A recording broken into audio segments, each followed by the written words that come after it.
Chase Hockey with the Bull Futon. Out of the Netflix world, we have a TV series from India called Dali Crime. Even though this is from India, this is a mix of India and American producers and executive producers, and just to get involved in this crime story. Is this American and India mixed drama worth your time? Let's find out.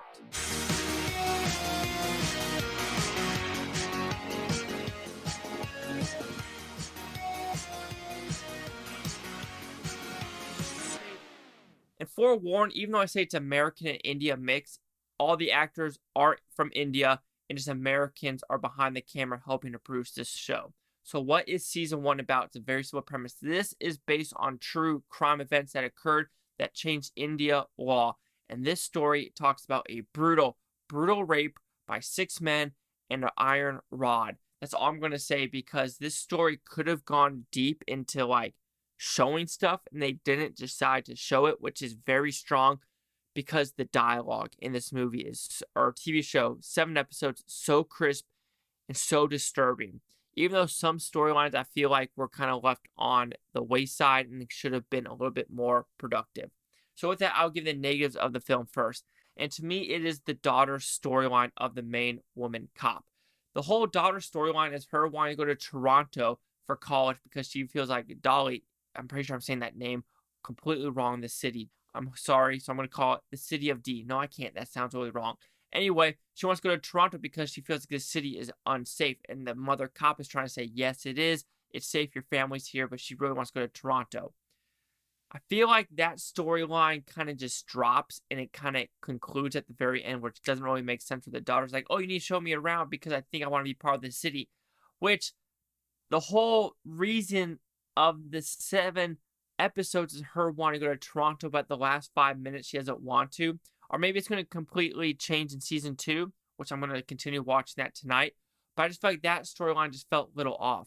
Also, one final thing, it could be considered a negative in the beginning, but it flows pretty well, is all the characters that are introduced in episode 1 and 2. They come fast and heavy of like, this person's from this police force from this many years in service. So you're like, okay. Then it keeps going to another person, another person, another person, another person. So you almost feel overwhelmed that introducing all these characters all at once. You're like, oh, I got to memorize all these names, but you don't. It flows perfectly when you get to episode 7 when the whole series is done. So even though it might feel overwhelming, it's okay because it flows extremely well. Also, the reasoning behind the cops as well as the civilians. Do people not know how long it takes to like solve a crime? I understand what they're trying to say is, oh, this police force is inadequate and they could have stopped the crime.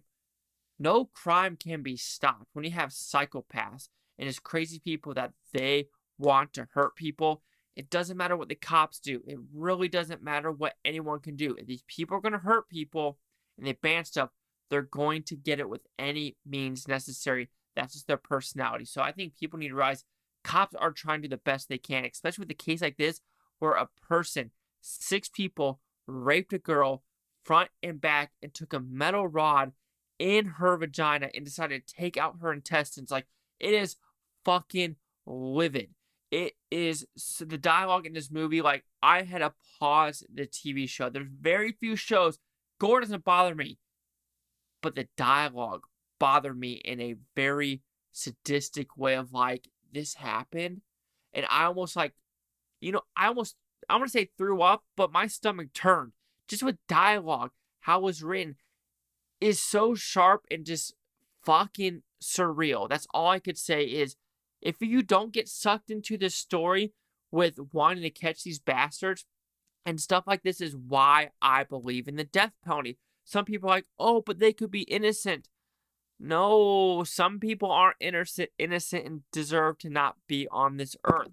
I'm sorry, it's just the truth. You might be like, oh, but they can make a repent, or if you want to put it that way, whatever the fuck it's called. No. Not if you do something like this. I'm sorry. One and done.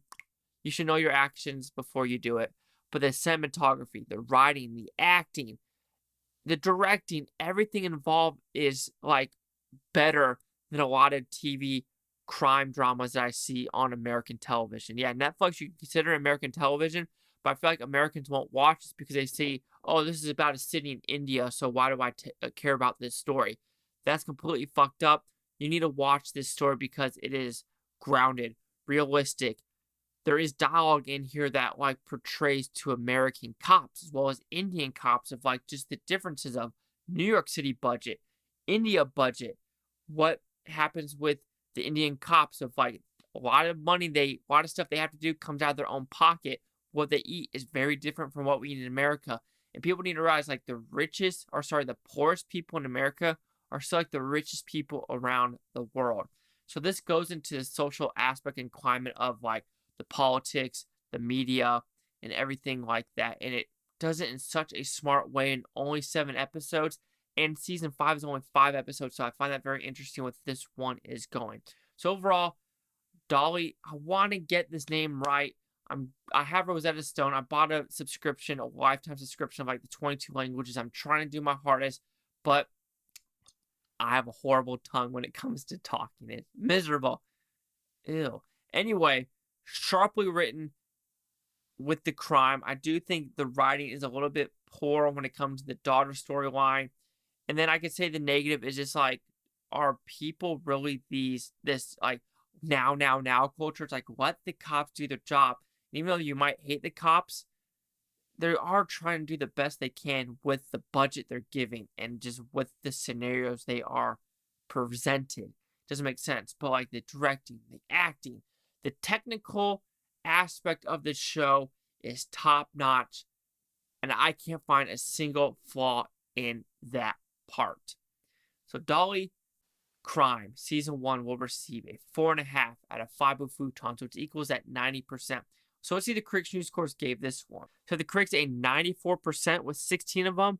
Audience score 93% with 92 of them. Here's critic consensus. With precision and grace, Bowen, Bruce, and Richie deliver a well-balanced and refreshing new thriller that vehemently examines the true crime tragedy heard around the world.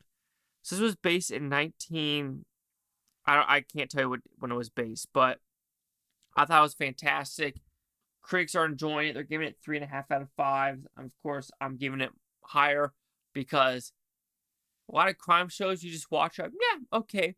This one, you're just like binge. And I'm not a binger. So when a show wants me to binge, that's a plus for me. So 93, 94, 90. Chase out with the Blue Futon. Like, comment, subscribe.